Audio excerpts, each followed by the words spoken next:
Mas Rendra. Mas Rendra nggih. Iya, Mas Rendra. Sanes kenal Rendra. Nggih. Saya jawab pertanyaan yang pertama. Tadi saya contohkan aksara Jawa. Itu sebelum yang kita kenal sekarang ada Jawa kuno yang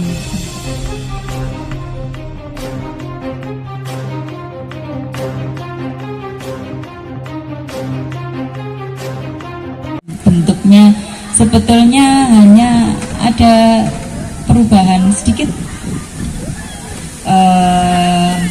sebelum yang kita kenal sekarang. Kalau mundur ke belakang zaman Sultan Agung sepertinya masih terlalu muda. Sultan Agung tadi pertanyaannya ada inisiatif merubah seperti aksara Arab seperti itu nggih. Sebenarnya tidak, karena aksara Jawa itu sudah ada sejak dulu dan memang seperti itu, tidak berubah. Kemudian kenapa ada Honocoroko, ada yang menyebutnya Hana Caraka, itu menurut saya dialek saja. Jadi kita punya banyak sekali dialek. Kalau di Banyumasan itu memang pakai A, Hana Caraka itu. Kita di sini Honocoroko yang lebih ke timur seperti itu. Kemudian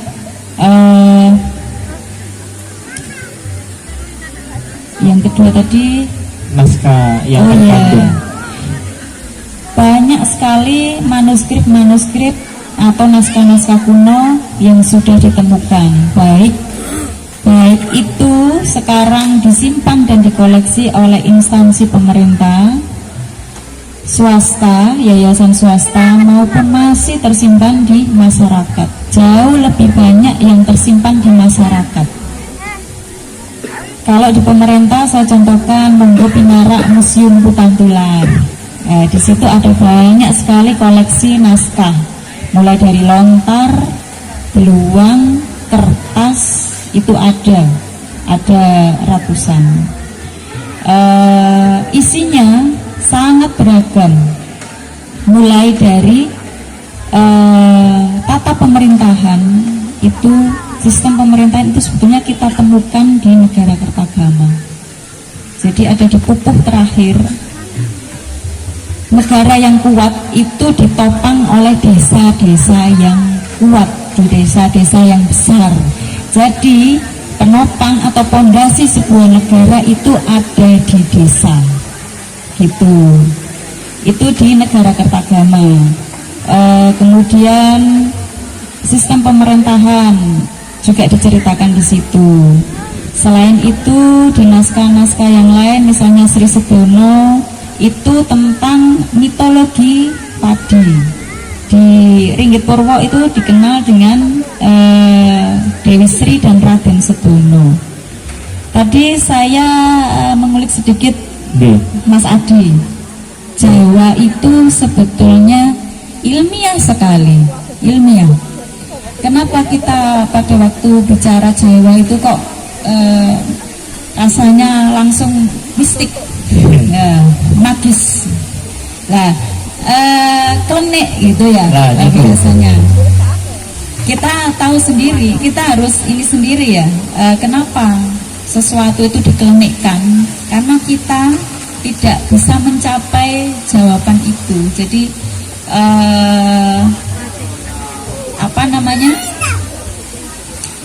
imajinasi kita, liarkan imajinasinya. Otak kanan, otak kiri, optimalisasi seperti itu. Jadi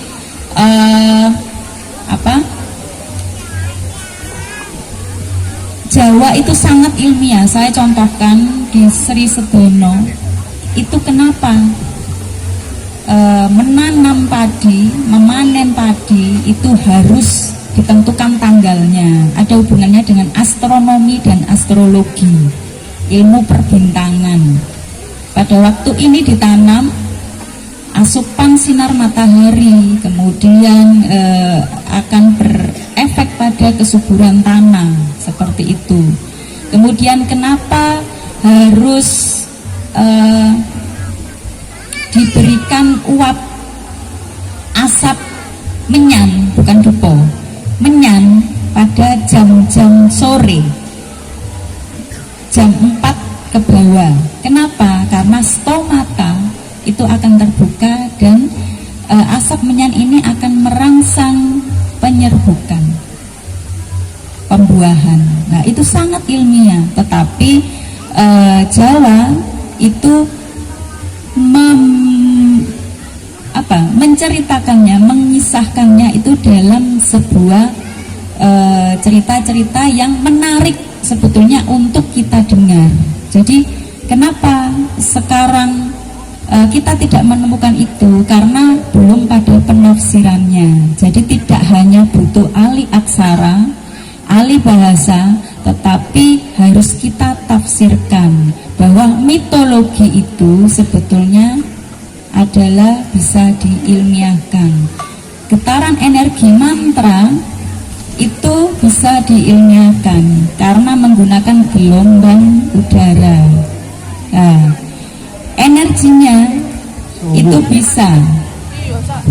Betul. Ada salah satu naskah di Museum Hutan Tular, itu sowok bayi. Harus setelah dimantrai kemudian ditiupkan ke ubun-ubun. Kenapa? Bisa dikaji secara medis. Nah, itu semua bisa diilmiahkan.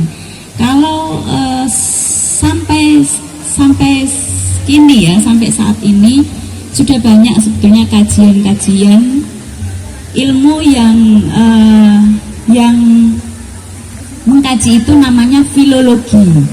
Sudah banyak kajiannya, tetapi itu tadi kadang kita hanya berhenti di terjemahan kasarnya, kita belum sampai pada penafsiran.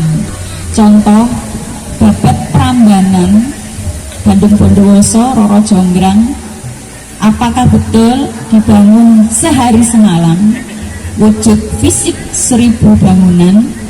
Kemudian siapa sebetulnya Bandung Bondowoso? Apakah sosok raksasa? Kalau sekarang saya bertanya, saya mengatakan Abu Rizal Bakri itu pengusaha raksasa. Apakah kemudian Abu Rizal Bakri itu bersosok seperti raksasa tinggi besar? Bukan begitu, tetapi bisa kita tafsirkan dia adalah putra seorang penguasa yang besar.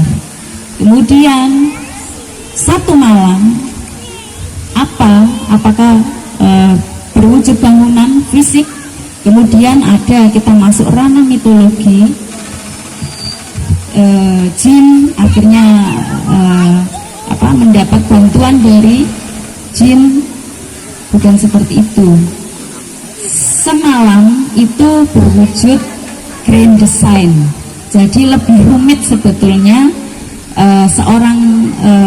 Seseorang itu mengerjakan grand design pada waktu semalam ya, bukan sehari, semalam itu misalnya diberikan luas lahan sekian hektar, dibangun 999 bangunan dengan satu bangunan induk di tengahnya, dan semua harus presisi. Menghitungnya bagaimana, dan itu harus dilakukan dalam semalam. Bukan berarti fisiknya, tetapi grand desainnya. Itu salah satu penafsiran dari manuskrip. Jadi sebetulnya kalau kita mau, banyak sekali naskah-naskah, kajian naskah yang bisa kita implementasikan untuk kondisi saat ini. Banyak sekali. Lah monggo nanti yang bisa menafsirkan itu adalah para masyarakat Jawa. Saya bicara Jawa itu tadi saya awali di Prasasti Canggal.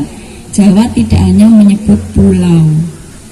Kalau kita mengenal sekarang Indonesia Nusantara, dulu di Prasasti Canggal itu disebutkan Jawa itu bukan hanya Pulau Jawa, tetapi pulau-pulau di luar Jawa yang kita kenal sebagai Nusantara, dan di luarnya lagi itu adalah Jawa, bukan kemudian mengerucut pulau apalagi suku. Jawa itu bangsa yang besar. Jadi ada satu kalimat yang selalu jadi motivasi saya dari teman saya yang ada di luar negeri. Ya, beliau yang berkesempatan ke sana itu menyampaikan, berbahagialah kamu, maksudnya saya, yang saat ini berada di antara para master, karena yang bisa menafsirkan manuskrip lembaran lontar, beluang, kertas itu adalah para masyarakatnya, bukan kami para sarjana yang hanya bisa mengalih aksara dan mengalih bahasa. Jadi tafsir naskah itu